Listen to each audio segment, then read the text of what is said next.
Jumpa kembali. Pada malam hari ini kita akan belajar tentang teori integrasi IoT dan sistem pengendali. Jadi kalau di dalam perangkat IoT, konektivitas itu merupakan komponen kunci di samping perangkat IoT itu sendiri. Jadi ada dua komponen kunci yang memegang suatu peranan yang sangat penting dalam ekosistem IoT. Di dalam perangkat IoT kita mengenal ada yang namanya sensor dan aktuator.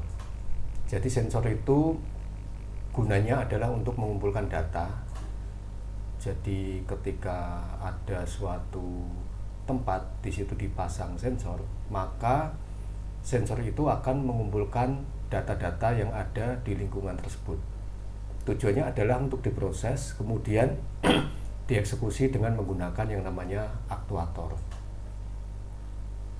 Lalu di dalam perangkat IoT kita juga mengenal yang namanya kemampuan komputasi terdistribusi. Jadi akan ada banyak sekali perangkat IoT yang memiliki kemampuan untuk melakukan komputasi secara terbatas. Artinya di dalam IoT itu biasanya kan alat-alat berupa microcontroller. Di situ mempunyai resource yang mungkin relatif tidak begitu besar, maka di situ hanya akan melakukan komputasi yang sifatnya terbatas, dan itu nanti informasinya dikirimkan ke server atau perangkat lain untuk diproses lebih lanjut. Lalu yang ketiga adalah konektivitas. Jadi konektivitas ini merupakan hal yang sangat penting, yaitu menghubungkan, jadi menghubungkan, membentuk sebuah jaringan. Jadi alat-alat tersebut saling terkoneksi dengan protokol biasanya TCP/IP. Untuk sarananya bisa menggunakan Bluetooth, bisa menggunakan Wi-Fi, atau menggunakan teknologi komunikasi yang lain. Misalnya contohnya LoRa, Zigbee, dan sebagainya. Dengan konektivitas ini memungkinkan perangkat untuk berkomunikasi dengan perangkat lain. Lalu masing-masing perangkat IoT itu juga memiliki yang namanya identifikasi unik. Artinya setiap perangkat IoT itu memiliki identifikasi atau identitas yang membedakan antar perangkat tersebut. Biasanya kalau kita connect ke MQTT itu kan ada yang namanya ID, client ID atau client name, itu yang menjadi identitas dari klien yang terkonek ke MQTT server tersebut. Jadi kalau misalnya itunya sama, identitasnya sama, atau ada dua perangkat yang terkoneksi atau subscribe ke server dengan identitas yang sama, maka biasanya akan ditolak. Jadi tidak bisa terkoneksi. Nah, faktor yang kedua adalah konektivitas dalam IoT.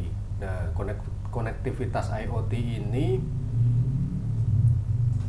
tadi sudah dijelaskan, yaitu menyambungkan beberapa perangkat menjadi satu jaringan. Nah, di sini ada beberapa yang memegang peranan, yaitu protokol komunikasi, terus menggunakan jaringan nirkabel, edge computing, dan keamanan koneksi. Jadi ada 1, 2, 3, 4. Ada 4 faktor ini yang harus diperhatikan di dalam konektivitas IoT. Kalau protokol biasanya bisa menggunakan MQTT, COAP, HTTP, mungkin RESTful dan sebagainya. Ini digunakan untuk komunikasi. Lalu jaringan nirkabel ini juga bermacam-macam ya. Ada jaringan nirkabel yang menggunakan Wi-Fi. Kalau kita di Node MCU ESP32 8266 itu kan menggunakan Wi-Fi sebagai default ya. Juga di ESP32 atau perangkat-perangkat yang lain.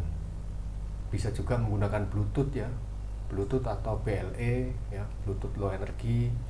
Bisa menggunakan Zigbee, LoRa, atau bisa juga menggunakan modem modem baik GPRS maupun modem 4G. Itu biasanya menggunakan modul SIM modul SIM, misalnya SIM 7600 atau 7670, itu menggunakan apa itu jaringan 4G. Lalu ada edge computing. Edge computing ini konektivitas dalam IoT yang melibatkan konsep tepi ya. Jadi edge computing itu apa? Dia itu terletak di pinggir, namanya edge ya. Jadi sehingga pemrosesan data bisa juga dilakukan di komputasi tepi. Artinya dia yang paling dekat ya dengan sensor, paling dekat dengan apa lapangan yang sedang dibaca ya. Maksudnya dibaca itu sedang disensor gitu, entah suhunya atau entah apa itu kelembapan, mungkin entah intensitas cahaya dan sebagainya. Nah, ini komputasi yang paling dekat dengan sensor ini, dia terletak di tepi, dinamakan edge computing. Lalu keamanan koneksi, ini sudah sempat kita bahas ya. Karena banyak perangkat yang terhubung, maka keamanan ini menjadi sangat penting. Ya, di situ kita perlu mengenkripsi data, mengautentikasi perangkat, dan pemantauan. Ini harus dilakukan secara terus-menerus. Nah, sistem pengendali ini sebetulnya memegang peranan yang sangat krusial dalam menjaga dan mengoptimalkan kinerja berbagai sistem. Jadi pengendali ini dipilih bergantung pada karakteristik dan kebutuhan dari sistem yang dikendalikan atau dikontrol. Jadi sistem pengendali ini juga dikenal sebagai kontrol ya, sistem kontrol. Yaitu suatu sistem yang dirancang untuk mengatur perilaku keluaran. Jadi perilaku keluaran atau suatu sistem dinamis agar sesuai dengan tujuannya ya, maksudnya sistem ini digunakan untuk apa. Nah, ini sistem pengendali ini yang mengontrol. Nah, secara jenisnya ya itu dikategorikan menjadi 4 jenis ya dalam sistem pengendali ini. Sistem pengendali ini bisa dikategorikan misalnya dari metode kontrolnya ya. Dari metode kontrolnya, sistem pengendali ini bisa dikatakan terbuka dan tertutup. Artinya terbuka itu apa? Sistem ini menghasilkan keluaran tanpa memperhatikan input. Nah, ini terbuka ya. Atau aktual sistem. Nah, ini beroperasi berdasarkan prinsip-prinsip statis. Jadi artinya dia mengendalikan tanpa memperhatikan input atau sensor yang membaca data di situ. Nah, ada sistem pengendali tertutup. Ya. Tertutup ini artinya dia mengendalikan berdasarkan umpan balik. Nah, jadi bersifat adaptif. Ini sistem pengendali berdasarkan metode kontrol, ada yang namanya terbuka dan tertutup. Kalau terbuka berarti ya dikendalikan aja gitu ya, nggak tidak melihat kondisinya seperti apa. Tapi kalau kontrol tertutup itu pengendaliannya itu didasarkan pada umpan balik ya atau feedback. Di sini umpan baliknya apa, maka sistemnya akan menyesuaikan. Lalu berdasarkan kompleksitas, ada yang dikatakan namanya sistem kontrol sederhana. Ada sistem kontrol kompleks. Jadi ada yang kompleks, ada yang sederhana. Jadi kalau yang rumit itu kompleks, yang sederhana dia strukturnya itu relatif simple, itu dinamakan sistem kontrol sederhana. Lalu berdasarkan sifatnya ya, sifat dinamisnya, ada yang dikatakan linear, ada yang non linear. Dikatakan linear itu apabila sistem ini memiliki karakteristik linear ya. Linear itu artinya begini, respon terhadap perubahan input itu proporsional dan dapat dijelaskan oleh model matematis linear. Jadi dua variabel yang berpengaruh itu antara pengendali dan respon itu bertindak secara linear ya. Biasanya kalau digambarkan di koordinat kartesian itu membentuk garis linear. Lalu ada yang non linear. Ini memiliki karakteristik yang ini ya, namanya aja non linear berarti tidak linear, sehingga responnya itu tidak selalu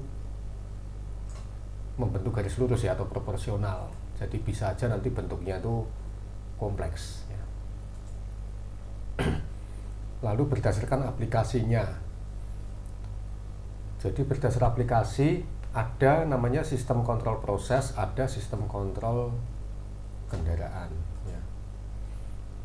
Jadi digunakan untuk mengontrol berbagai proses industri. Ini yang proses, dan kendaraan digunakan di dalam kendaraan untuk memastikan kinerja yang aman dan efisien. Kita akan masuk ke integrasi. Jadi konsep integrasinya itu adalah begini, integrasi itu dalam konteks IoT dan sistem pengendali itu merujuk pada penggabungan dua entitas. Jadi di sini tujuannya adalah untuk menciptakan sistem yang kuat dan efisien. Artinya dengan diintegrasikan ini akan membentuk suatu sistem yang kuat dan lebih efisien. Integrasi ini bisa mengkomunikasikan atau memungkinkan perangkat IoT ini berkomunikasi. Sehingga informasi yang dikumpulkan dalam IoT ini bisa digunakan untuk mengambil suatu keputusan ya secara otomatis. Nah, keputusan ini biasanya dieksekusi oleh yang namanya aktuator. Nah, tujuannya adalah integrasi ini adalah untuk meningkatkan efisiensi otomatisasi ya, atau otomasi atau otomatisasi proses, dan peningkatan responsivitas. Jadi ada 3 hal ini ya. Tujuan integrasi adalah supaya lebih efisien, lebih otomatis ya, bisa memproses secara otomatis berdasarkan data yang dikumpulkan, terus juga menjadi tidak tergantung pada intervensi manusia, responnya lebih otomatis. Lalu meningkatkan responsivitas ya, artinya integrasi ini memungkinkan sistem pengendali merespon secara langsung terhadap data atau informasi yang diterima dari perangkat IoT. Nah, ini bisa meningkatkan kemampuan sistem untuk beradaptasi dengan perubahan yang cepat. Jadi kalau di dalam IoT itu kan kadang yang disensor itu perubahannya sangat cepat ya dan dinamis, maka ini dibutuhkan responsivitas yang cepat ya. Lalu arsitektur integrasi. Di sini arsitekturnya itu adalah dijelaskan bahwa menghasilkan sistem yang cerdas, responsif, dan otomatis ya. Jadi komponen utamanya tadi perangkat IoT, sistem pengendali, dan jaringan komunikasi. Jadi 3 hal ini merupakan hal yang tidak bisa dipisahkan dari yang namanya arsitektur integrasi. Kalau perangkat IoT sendiri kita udah sama-sama belajar, yaitu ada yang namanya sensor dan aktuator. Untuk pengendali ada namanya controller. Jadi sensor dan aktuator ini disambungkan dengan sistem pengendali yang namanya controller. Di situ dipasangkan sebuah algoritma untuk menentukan cara sistem itu merespon terhadap data yang diterima. Lalu jaringan komunikasi. Jaringan komunikasi ini bermacam-macam ya. Kita bisa menggunakan nirkabel atau kabel. Jadi mereka disambungkan dengan yang namanya jaringan komunikasi dan protokol komunikasi. Kalau protokolnya ya tentunya seperti MQTT, terus bisa juga AMQP, bisa juga menggunakan RESTful atau apapun ya. Nah, konektivitas ini yang menyambungkan.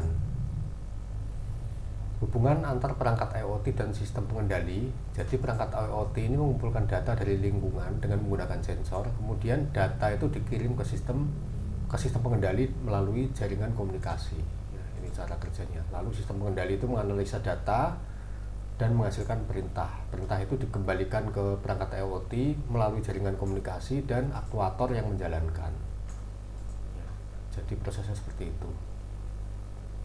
Datanya dikumpulkan dulu oleh sensor, datanya diproses, lalu setelah diproses dia dikembalikan lagi ke sistem IoT atau di perangkat IoT-nya, kemudian dieksekusi sesuai dengan perintah.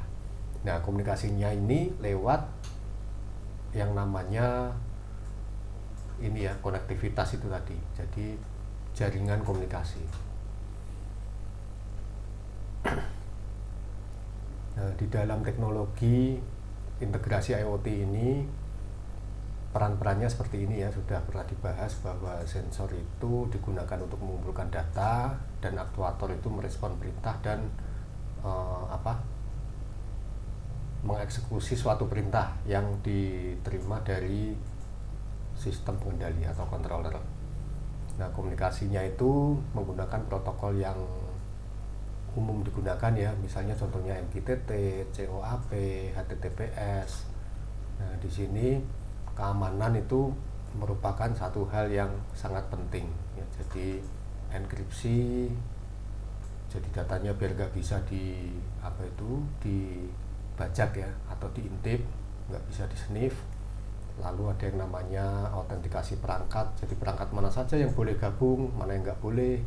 Lalu ada juga yang namanya integrasi data, jadi memastikan bahwa data yang dikirim itu tidak mengalami perubahan.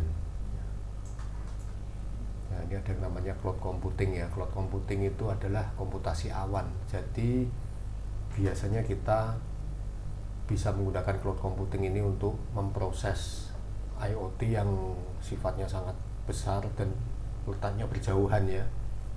Jadi komputasi awan itu bentuknya bisa seperti VPS, bisa seperti colocation, termasuk service-service layanan cloud ini ya. Di antaranya AWS IoT, Microsoft Azure ya, IoT Hub, atau Google Cloud IoT Core. Jadi ini layanan-layanan cloud computing yang bisa dimanfaatkan untuk membentuk IoT atau sistem IoT yang terintegrasi. Nah, kelebihannya